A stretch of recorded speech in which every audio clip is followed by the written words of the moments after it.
Last Sunday I was privileged to represent Her Majesty the Queen at the burial of the remains of 6 Holocaust victims at the Bushey Cemetery in Hertfordshire.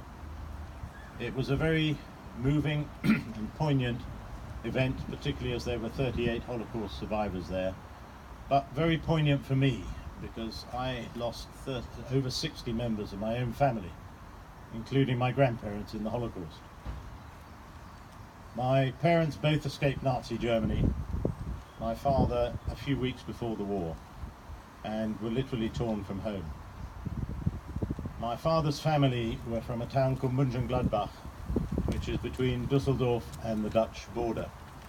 And the family had been an integral part of the town since 1650, so they were well established. My grandparents were deported by train in June 1942 to a concentration camp by the name of Sobibor in East Poland.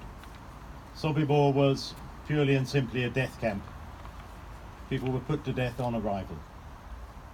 Sobibor was open for 13 months, and during that period they managed to murder over 400,000 Jews, including my grandparents.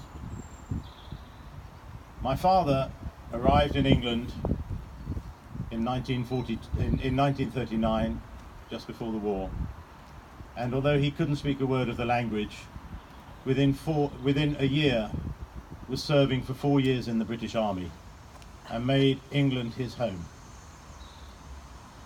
And it is thanks to England taking in my parents that I'm here today and have the greatest honour of serving this country and Her Majesty in some small manner of thanks.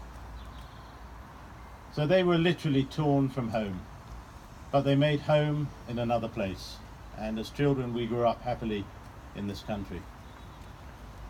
As we've heard, it is vital that we don't forget. Some people have said, why don't we put this behind us and get on with life? But as the survivors are passing away, it is up to us, people like myself as second generation survivors, but to all of us, everybody here, to ensure that these memories are continued and we know what happened to our ancestors.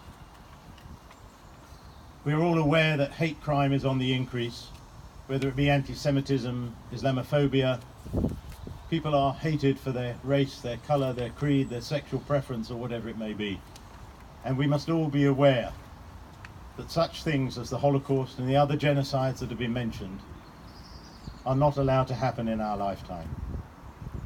So remember those who were torn from home and those who made their homes in other lands, and let us pray that such memories will bring us peace and learn to live together with each other.